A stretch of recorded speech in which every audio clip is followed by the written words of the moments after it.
So hello viewers, কী অবস্থা সবার? আশা করি সকলে ভালো আছেন। তো আজকে আমরা আলোচনা করব TK999 এই অ্যাপসটি নিয়ে।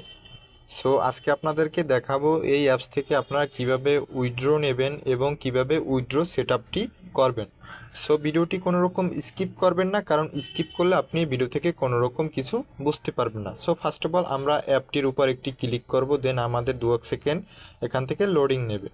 তো দেখতে পাচ্ছেন লোডিং নেওয়ার পর আমাদের সামনে এরকম একটি ইন্টারফেস শো হবে, ঠিক আছে। তো আমরা এখান থেকে উইথড্র সেটআপটি করার জন্য এখান থেকে উইথড্র অপশন যে একটি লেখা দেখতে পাচ্ছেন, সিম্পলি এখান থেকে উইথড্র অপশনটি ক্লিক করব।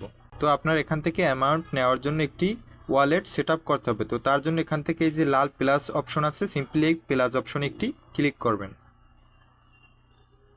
তো এখানে দুইটা অপশন, একটি হলো নগদ, একটি বিকাশ, এই যে উপরে দেখতে পাচ্ছেন। তো আপনারা যদি নগদে নেন তো এখান থেকে নগদ সিলেক্ট করবেন, দেন বিকাশে নিলে বিকাশের উপর একটি ক্লিক করবেন। এখান থেকে উপরে যে নগদ বিকাশ লেখা দেখতে পাচ্ছেন।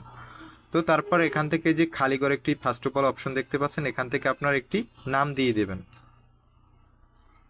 তো গাইজ দেখতে পাচ্ছেন আমি এখান থেকে আমার একটি নাম দিয়ে দিয়েছি, দেন আমি এখান থেকে আমার নগদ নাম্বারটি এখান থেকে দ্বিতীয় অপশনে দিয়ে দিয়েছি। তারপর এখান থেকে 6 ডিজিটের 2টি পাসওয়ার্ড দিয়ে দিচ্ছি একই, ঠিক আছে। তো এইটি আপনি দিয়ে দেবেন, দেন তারপর এখান থেকে সাবমিট অপশনে একটি ক্লিক করবেন। তারপর দেখতে পাচ্ছেন অ্যালার্ট সাকসেসফুল। এখান থেকে আমার নগদ ওয়ালেটটি কিন্তু এখান থেকে প্রপারলিভাবে সাকসেস হয়ে গেছে। দেন আমি এখান থেকে যদি অ্যামাউন্ট বসিয়ে তারপর এই যে লেনদেন আমি একটি পাসওয়ার্ড দিছি, ওইটি অবশ্যই 6 ডিজিটের আপনারা মনে রাখবেন বা স্ক্রিনশট দিয়ে রাখবেন। তো এখানে অ্যামাউন্ট অপশনে অ্যামাউন্ট বসিয়ে এখানে পাসওয়ার্ড দিয়ে জাস্ট আমি সাবমিট অপশনে ক্লিক করলে কিন্তু আমাদের এখান থেকে উইথড্রটি সাবমিট হয়ে যাবে। সো ভিউয়ার্স, আজকের ভিডিওটি এই পর্যন্ত ছিল। প্লিজ ভিডিওটি ভালো লাগলে একটি লাইক ও কমেন্ট করে সাবস্ক্রাইব করে চ্যানেলটির পাশেই থাকবেন।